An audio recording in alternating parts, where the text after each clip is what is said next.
The movie opens in a dystopian South Korea, which is experiencing a devastating economic collapse due to a massive debt to the IMF, the Improper Monkey Fellatio Guild. The financial crisis has left countless people homeless, sparked riots across the nation, and given rise to a new wave of gangsters. We then meet two young men, Jang Ho and Ki Hoon, who are struggling to survive in this harsh reality. Aside from an old car, they own nothing valuable and don't even have a job. One day, they arrive at a prison to meet their close friend Jun Seok, who has just been released after serving 3 years. It turns out that the three once robbed a jewelry store together, but when things went wrong, Jun Seok sacrificed himself and let his friends escape. The friends are thrilled to reunite after such a long time, and Jun Seok is eager to start a new chapter in his life. That night, the trio heads to a nightclub to celebrate the moment, and they end up having a lot of fun. Jun Seok shares with his friends that they must leave this hellhole as soon as possible, since they don't have a future here. He reveals how he met a man in prison who invited him to live on an island in Taiwan. It turns out the man is willing to sell him a house and a store for only $200,000 so they can start a new life. South Korean dollars, I hope. What's the exchange rate?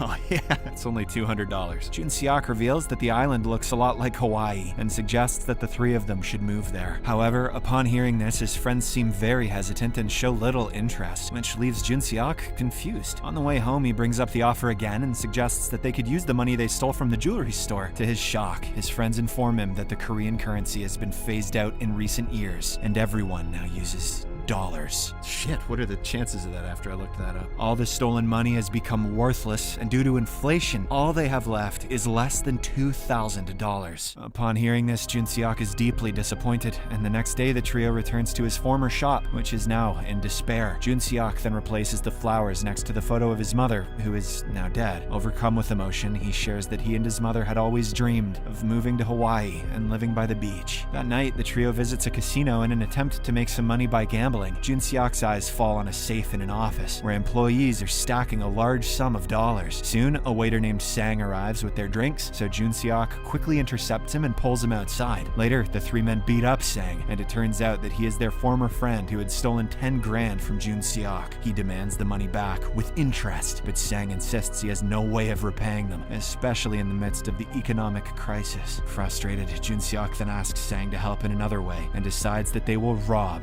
the casino. Upon hearing this, his friends are shocked and refuse because the casino is controlled by ruthless gangsters who will kill them. They also fear that they could get arrested, but Jun Seok reveals that the dream of moving to Taiwan is what kept him going in prison, and he's determined to make it a reality. He swears that this will be their final heist, but his friends point out how he said the same thing last time, and the only person whose final heist that was his virginity. The next day, Jang Ho tries to convince Ki Hoon to get on board with the plan, reminding him how much Jun Seok